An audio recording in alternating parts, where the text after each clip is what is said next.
Well, it's with great pleasure that I introduce my second guest on Straight Talk. He's one of those successful breed or talented breed that we have in the industry at the moment and making waves. How do I describe him? Energetic. He's very much consistent. He's aggressive in an approach as far as the industry is concerned.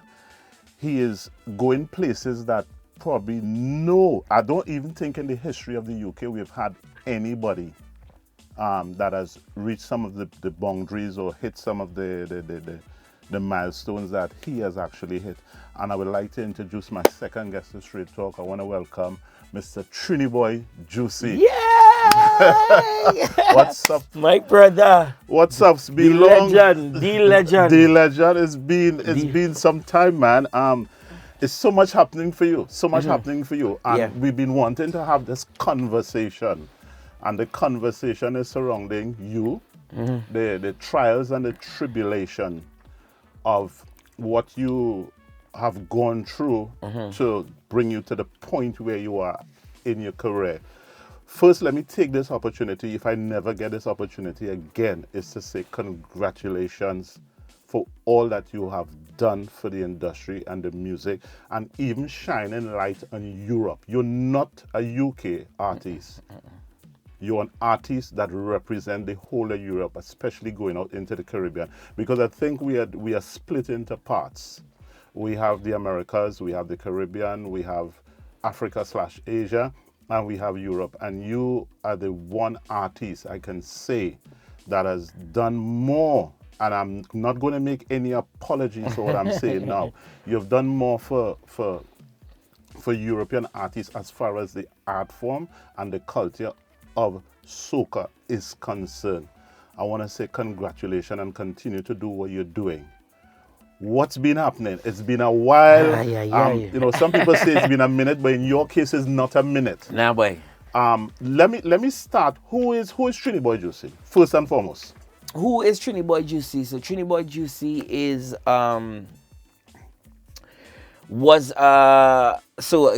it started from a young panis coming from around the bridge, Port of Spain, the bottom of Lavantil, playing pan in Arima, being taught by the world famous Clive Bradley. He was hiding out essentially. Okay. So he ran away from Diaspora's and he was living in my uncle's hammock in Arima, which is Newtown's.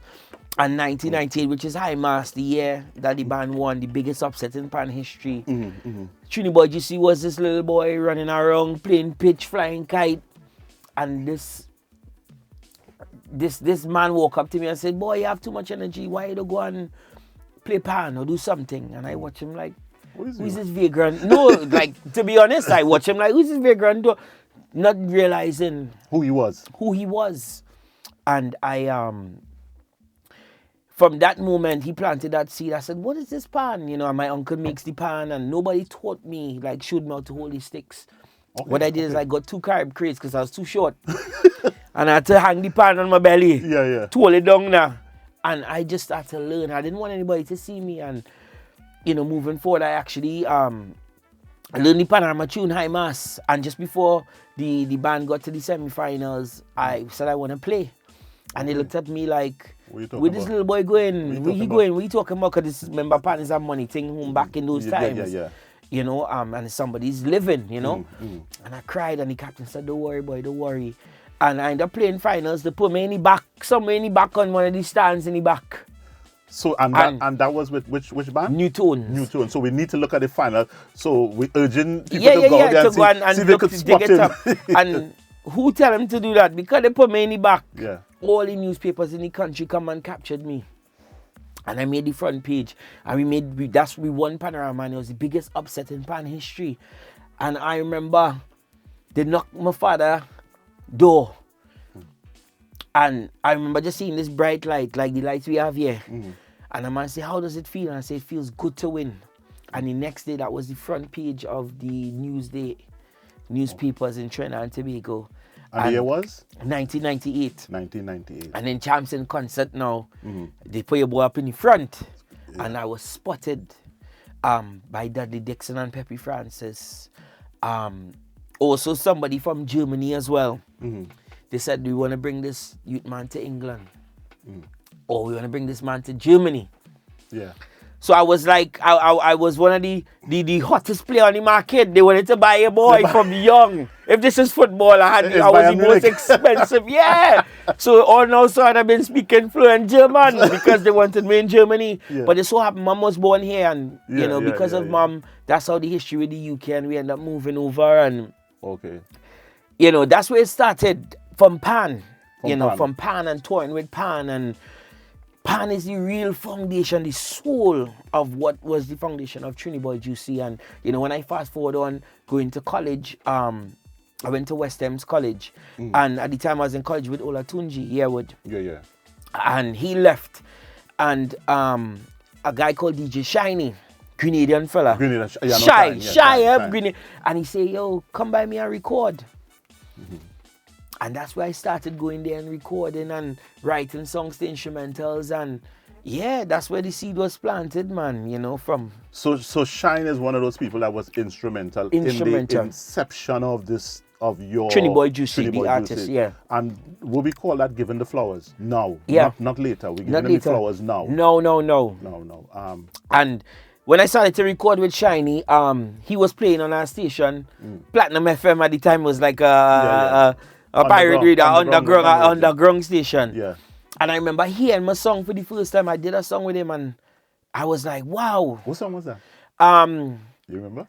It was what we did. I used to do, like, he used to just give me instruments. I used to just write. And I from as I could remember, I was always like, I wanted to write songs. Well, not really songs. I used to write lyrics. I was fascinated with lyrics. And what am I saying? What is my... I used to always think, if I had no music, what am I actually saying?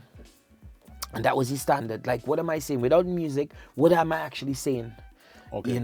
So I used to do like raps or freestyles or whatever. Also, it's a deliberate thought process. Deliberate. From the jump. You needed to say something. From the jump. That was my thing. And then I started to work with somebody called Kebwe. Kebwe was Iron Fist Productions. And that's where I first went into a professional recording studio. And I think these are the times where you invited me on your show. Putting you on blast from in the beginning. From the beginning foundation. Yeah. And so after the Shiny, after DJ Shiny introduced me and I started to record, I linked with Iron Fist Productions or Iron Fist Studios. And that's where I first started to record properly. And when I say properly, professionally, where I had to save up my EMA, which is the money the college will give you when you attend for the week. A little 30 pounds. I used to save up a little 3 weeks, 4 weeks. To go in and record. To make sure that my content was quality. And he actually taught me how to, structure a song. Okay. In the sense of when I was recording, with layers, and because I didn't know, everything was, done on the job, on the spot. Okay. And then from that, it was then, how do I take what I'm doing onto the road? Getting that experience. Okay, in the sense of taking it onto the road as to being out there. Yeah. Your music being out there. So this would have been between 2000 and... I want to say 2007, 2008. And then what I did is that I was introduced to a guy called Coco P. I reached out to him, to Coco P, and he said to me, what you have? I said, well, I have songs, I was always confident in what I brought. You're bossy like that. No, but I know my quality. Because I researched the market too. Don't get me wrong. I researched the market trying to see who is UK soca? Like, what is UK soca? And then the one thing that came across was that Coco P at the time, he was touring a lot of the different carnivals. Yeah. So I reached out to him, the small carnivals in the UK. Yeah. So the Manchester, Leicesters, Birmingham, the Derby, the Ipswich, Isle of Wight. And that was the way to get your material on the road. That was my way. But when I reached out to him, you know, he was like, "Is it good?" And I said, "Yeah," because I went by Kebri and recorded my thing proper. So you know now your So I know my thing was up. So I sent it to him. He said, "Yeah, well, listen, we have a couple of dates in the summertime. I'll let you know." I was very nervous, super nervous, because I didn't know, you know, what it was like. And I thought it was DJ, only to find out it's a live band setting. Ooh. So my first experience on stage performing as an artist as Triniboi Joocie was with live band. And I didn't know about stems them times. They started singing everything. You understand? I didn't know about, you know, stems. You didn't know there was a lazy way. No, I didn't know there was a lazy way. But I'm thankful for it, because then I was forced to understand what I'm doing and learn the hard way, in the sense of you had to work for this thing, you know. And that's how I kind of gained my experience as an artist and fine-tune the craft, was from doing it by doing live shows. Yeah. So there was no formal training. You were trained on the job, basically. I was trained on the job. Yeah. And I used to look and observe and really, like, at the times, you know, I was heavily influenced by a lot of conscious reggae music. Like Capleton is one of my idols. But within the soca genre, Mighty Shadow was one of my biggest inspirations, you know, because of the content that he spoke about, because of the moods of each song, the individuality he had with each record, you know, what he was saying, but then also how he carried himself too was different. Yeah, I mean, image is one of the things that we can't fault you on. Yeah. Your image is consistent. Yeah. And how important that is to what you do, your image. Extremely important, because I think if you don't, your image is sort of like your historical context, like it is who you are, what are you standing for, you know. And I think indirectly I always had a few things that I guess it tied. So it would have been, what am I saying in my songs? How am I presenting my songs? How am I presenting what I'm doing? Yeah. You know, and then how I look. Like, I know there was also a stigma of soca artists always usually wear shorts with a rag and a vest and a shades. And a shades. I still have the shades, as you can see, up until this day. I can't get rid of it. But the flip side of it is that I always knew I didn't want to just market myself as a soca artist. I wanted to market and brand myself as an artist. You know what I mean? But in the early stages, it was specifically as UK soca artists, because there was representation, but I felt that I was the missing piece that was missing from the industry in the puzzle. In the puzzle, you know. So yeah, I did a lot of tours with Coco P, as I mentioned, and then I was like, from very early, I was like, I want to take this into different spaces, to new audiences. I was obsessed with that. And what I mean by that is the diaspora will get it because that's our thing. That's our thing, yeah. But what about if I take it into like a jazz open night? Or what if I take it into a blues night or a rock night or R&B night and I did my thing? Let me see how it would be, you know, how would it be, what would the interpretation be? What would be, you know? So in the context of who is Triniboi Joocie, you are a very diverse person. Diverse personality. From a long time.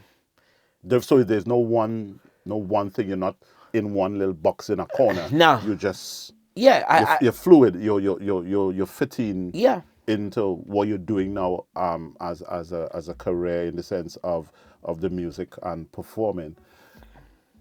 What was the pitfalls you face as a young artist coming up? And I mean in the industry, we're talking from the global aspect. What were some of the pitfalls? Not only the global, you know, and I'll give you this story because it's testament to who I am today, and I will never forget. When I first started, there was nobody there to show me. There was nobody there to say, oh, this is how you do it, or guide. Yeah. As I mentioned, I learned on the job. And I remember meeting an artist who at the time was, he was an active artist in the UK. And I remember meeting him and I said, hey, I'm Triniboi Joocie. And he said, oh, you Joocie, and he laughed. And I took offense. I said, but why are you laughing? This man don't know me from no. This is uncut and uncensored, you know. Yeah. So I mean, if we here we drinking tea, yeah, it's all right to spill. Yeah. And he Feku, a guy called Feku, right? Yeah, right. Yeah, a guy called Feku, and I'll never forget. And I remember I was like, but who is this Feku guy? Let me go home. So that's me. I went home, and I did research. Yeah. And I was like, I mean, really like what you're doing, you know, and what your flavor wasn't really my flavor. My flavor. Yeah. And that was kind of like my driving force to say, the next time you see me, you're going to be shocked. You're going to be amazed in awe. Yeah. That was my drive, and so said, so happened. You know, we was on shows. He said, hey, yeah, let me collaborate, let me work. And I always remember that I said, this is why for me, I would never be that kind of person. Like, I'll always have time for people to hear at least, because you never know who's who and who does what. You know what I mean? Yeah. So from the get-go, another difficulty I faced within the industry was, as you know, I am high on standards. Yeah. So from the jump, my team or whoever I worked with at the time, we always approached it as an exceptional professional, meaning that we had contracts in place for bookings, meaning that we had riders from the jump, meaning that in regards to marketing, whether or not you have me as a support act or a local act or whatever, my face must be on your flyer. Yeah. And the treatment of what I'm about to present has to be up there, you know. It's something that I stood by from the jump, you know, so setting that standard of... But was it difficult to also, in the sense that once you did that, did you find that you were coming up against barriers with the way we work as a people within the industry? Yeah, 100%, because what tends to happen is people will ask, well, who you think you is? Who's you? You know? So what I did is I created my own hype then. Right? And what I mean by that is I didn't have any sponsors. I didn't have any investors. I didn't have anybody who was guiding or giving me in that sense. What I did have was conversations with individuals. I gained understanding of what is industry, where do I want to be, what people are dealing with, and where do I see myself. And I often saw myself right in the middle on the same level. So I said, okay, where's a place socially that engages barbershops, restaurants, hair salons, Caribbean people? So I made posters, I found out the price to get a poster design. I got it designed. Big A3 poster, sometimes A2, big massive poster, Triniboi Joocie, new single, smash hit, boom boom. And I went and hand that out to numerous hair salons, Caribbean restaurants, barbershops, and I also gave them a CD. And I said, play this. Yeah. And so you're basically promoting yourself. I promoted myself. Yeah. And what tends to happen is our people, when we go to a restaurant for fast food or we go to a barbershop and you see it, who's that? Oh, he doing things. You created. So he must be something. He must be, because unfortunately, we tend to only pay attention when the thing is there. Yeah. When the artist is there and he's doing stuff. And he's doing stuff, yeah. As opposed to, I like your vibes, you know, let me try and, how can I help? You know what I mean? You have put that into people's mind from the inception by creating these posters. Yeah. Putting your music in the shop. Yeah. Because once people see a poster, they're going to stop and take a look. Correct. But if you don't do anything, nobody will know who you are. Nobody will know who you are. Nobody will know who you are. And you don't have a record company behind you to promote you. No. So it was solely down to you. Listen to me. We made, when I say we, your team. It had no team. The team was me, myself, and I. Them times I didn't have no team. I was going by Raymond's or Raymond's, where you can get the I know. The pens and the paper. The paper. Listen, I worked out how to buy 50 CDs, blank CDs. Yeah. I worked out how to put the cover for the CD. I worked out how you can print a logo onto the CD. Yeah. plastic, the same plastic, the kind of glass cases. You remember the the CD in there, and I put the plastic around it, melt it. If you see, so you know when you bust it. Yeah. And I went and distributed that, hand that out to various record shops to take. And these times I didn't have, there was no production. It was me just taking my money and working out. Okay, the paper costs £1.50. The CDs, the whole pack costs like £6. Yeah. And I started to calculate. Okay, to make one CD will cost me about £3. Yeah, yeah. Right? If I sell one for £5, I make a profit of £2. Yeah. The $2 going in there, I make a next. You know, and that's how I approached it. You know, so I was always thinking, I was never thinking, what can I do for now? But I was thinking for the future, how can I make this a business, essentially, that people can recognize not only visually, but they have something audially that and that looks like industry standard. So, with all of that being said, you are a one-man band, for want of a better word. And how does that affect what you your true passion and as you would set out to achieve? Does that hinder you, or does that just give you more drive? Because there's so much, you're doing so much as one person. Yeah. And I mean, I'll say this explicitly, you know, at times, I guess the bigger you become is the more easier it is to get individuals to buy into it, to then delegate. Okay. So what I'm saying is like, so the bigger that you become, it's easier for you to then be able to hire people to then delegate roles and stuff. But for me, I've always been like, if you're not advocating for yourself, nobody can advocate more than you. You know what I mean? And I say that to say, yes, sometimes it's a hindrance. Sometimes it can, when you're doing too much, you burn out before you could even present the product. You know, it's something that you told me, and I'll say that explicitly, not because we're here, but you so always cuss me in that sense and say, Joocie, you're doing too much, Joocie, you know, and individuals like yourself who's been sort of mentors throughout my journey, you know, has helped, but essentially it comes back to the individual, and I'm a very proactive leader in that sense. Like, I like to champion what I'm doing. And I know once I'm doing it to the best of my ability, it's easier for people to buy into it.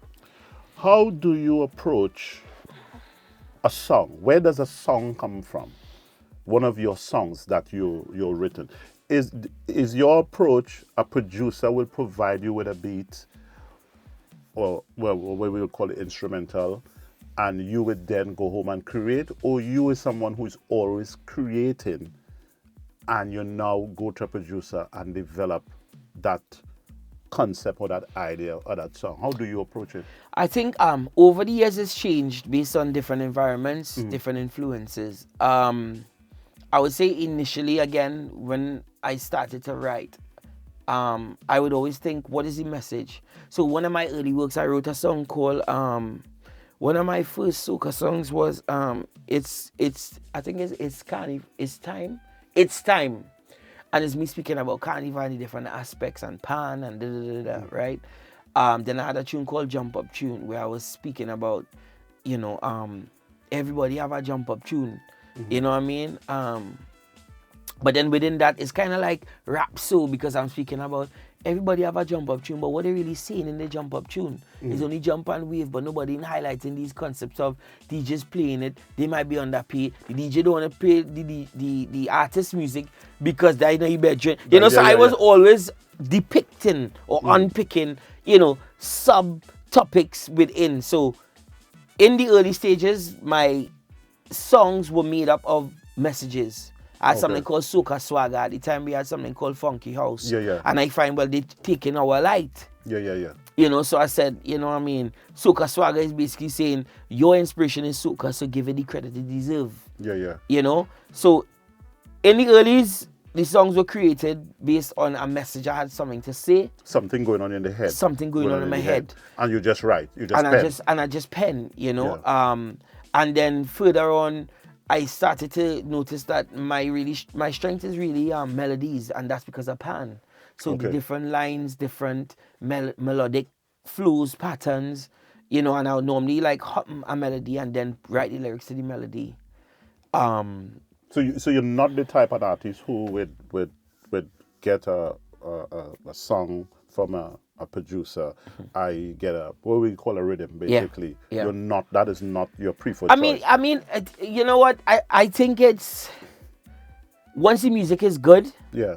and I say that from a genuine place, is that and this is an interesting story. One time I was in a session, and I didn't know, but I heard the music, and I was told that it was for Rihanna, right? Yeah. She was doing a reggae album or something, right? Yeah, she did. But before they said to me it was for her, I heard it and I was like, boy, this is garbage, boy. Like, I hit my head on every wall in the room to get a vibe. Yeah. And then after, when they say it's for Rihanna, I say, yeah, man, we have content, yeah, we have vibes. And that showed me that I am true to who I am now, in the sense of, if it don't make sense to me, I'm not gonna force it. And no kind of money or no kind of influence is going to change that. I think the art needs to be pure.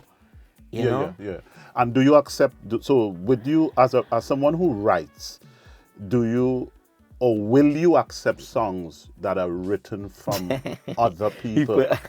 Is that one of your pet peeves? It is hard. It's hard. I wouldn't lie to you, it's hard, and it's something that I'm getting to understand that.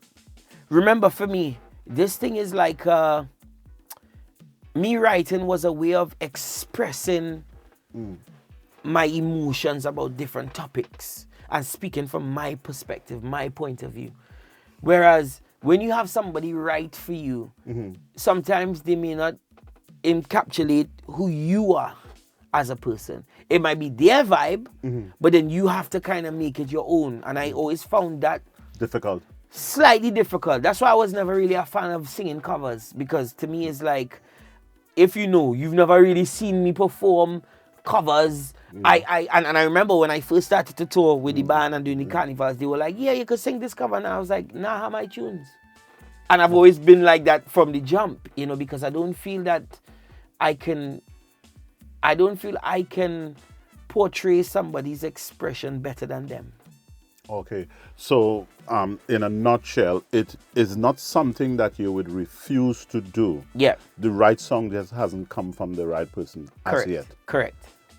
So you're still somewhat open to that, but your choice is to work on the material that you have written or prepared for a specific song, or what you might have in your catalog. Yeah. Basically. Yeah. Have you sing or sang any song now, or record any song that you would have written 15 years ago? Actually, one of the instrument is the opposite way. Yeah. One of the instrumentals I was sent 15 years ago is what I recently recorded on. Whoa. And it's relevant to today, musically. And this is what I've always wondered, because as a creative and someone like yourself who writing is something you do, on a daily basis? Yeah. Near enough. I mean, not in a literal sense, but you're always writing, for want of a better word. Yeah. What happened to it, all that material? How much of it goes to garbage, or does it ever not go to garbage and you revisit? You know what? Revisit songs. I have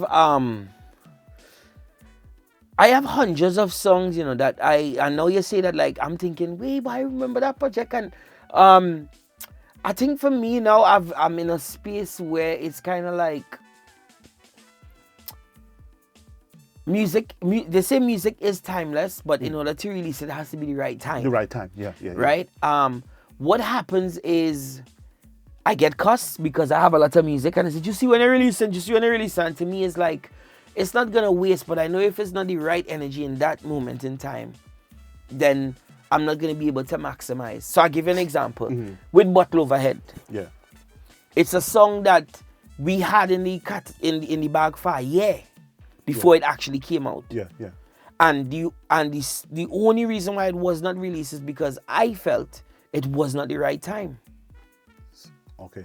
So imagine if I did release the song the year before, it may not have been as successful as it is to this day. Now. You know what I mean? So from that experience, I said, okay, I realize.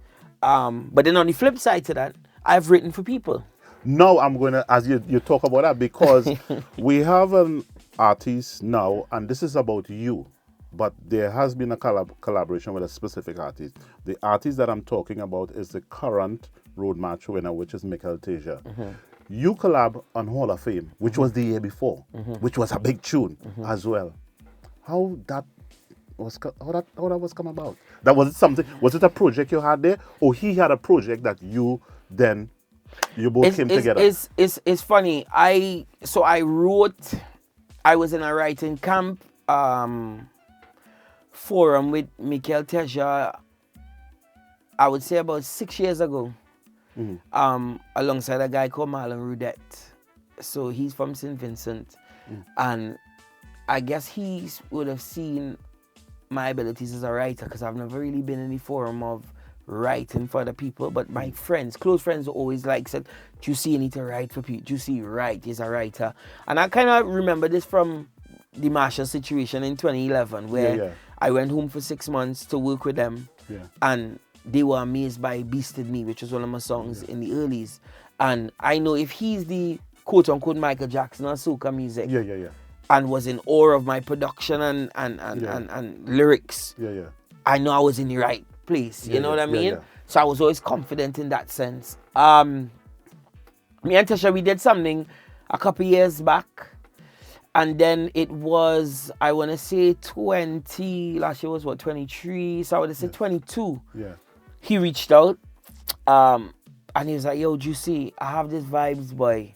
I have an idea, but I ain't too sure where to go with it. Now, bear in mind, Teja is a prolific writer. So he writes for everybody. Right? And he reached out to me and said, Joocie, I want to finish this song. I have an idea.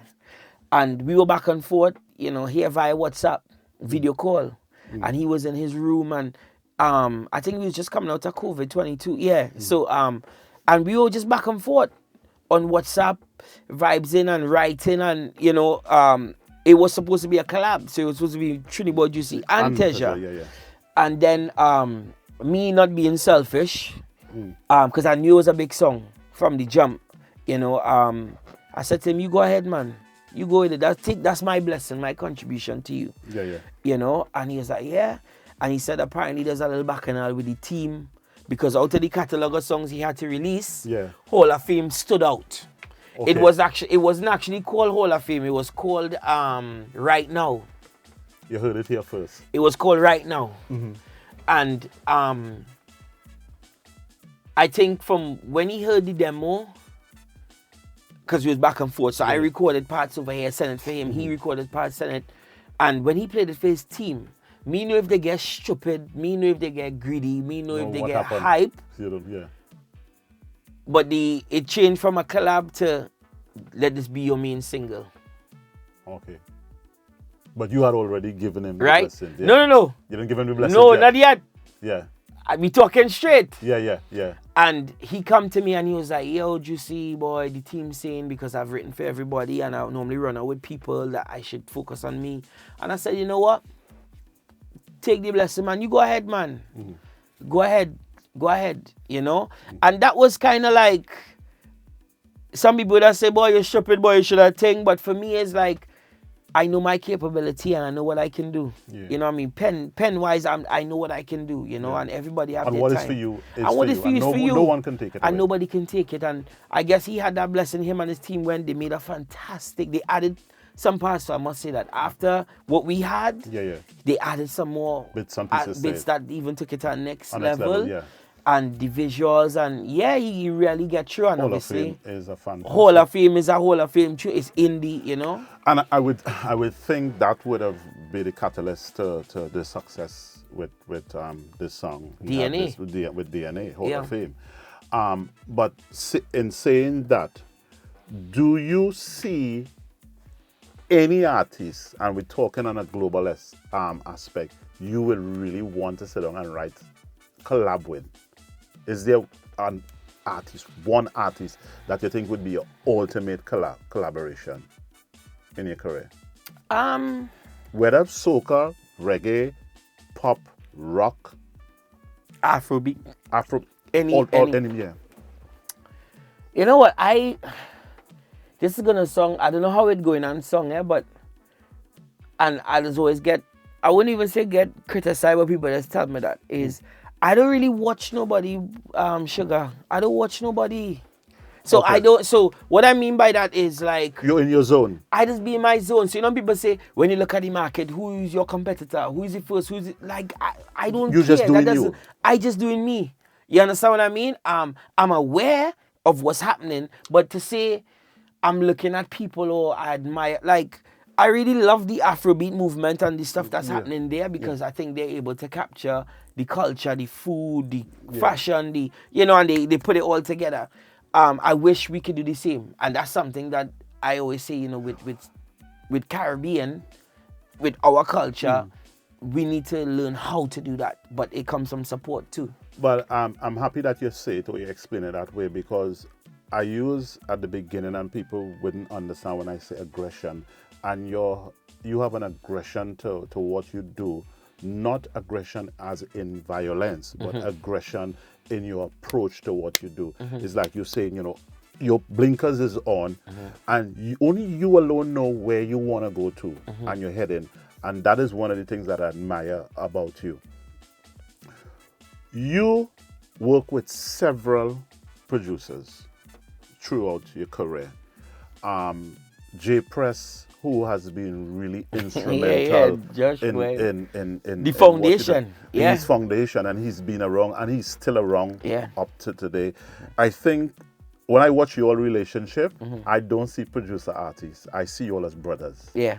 Wetty, who is another guy, who is a very talented guy. Super talented. I don't see, and the relationship with J Press and Wetty and yourself, J Press is now gelling into that relationship with Wetty, and it's strange to see two producers and they're so comfortable in the space because they're both fighting for the same, which is you. You are stuck in the middle. So it's a sandwich there. How do you manage to balance? Because when you have a song and an idea, how do you manage to balance to say, well, look, I'm going to go to Wetty with this, or I'm going to take this to J Press? How do you figure that out?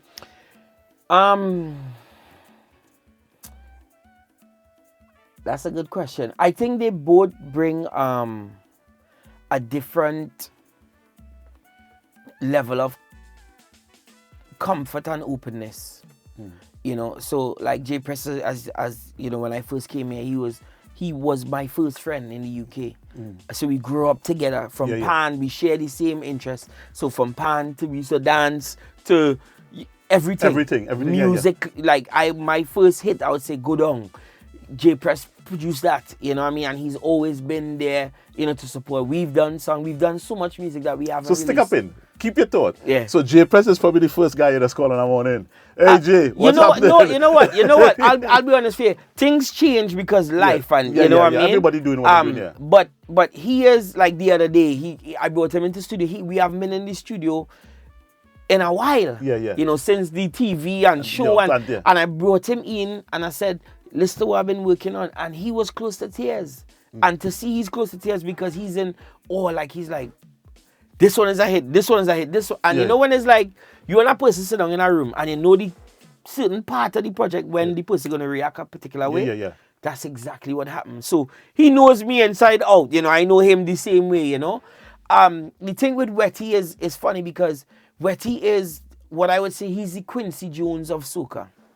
Okay. As a producer, songwriter.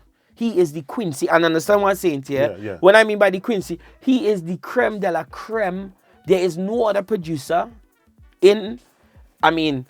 we had the old school guys like Kenny Phillips. No, but we have producers. Right? We have producers. This is your opinion. This is your right, opinion. This is my opinion. Yeah. In regards to within recent times,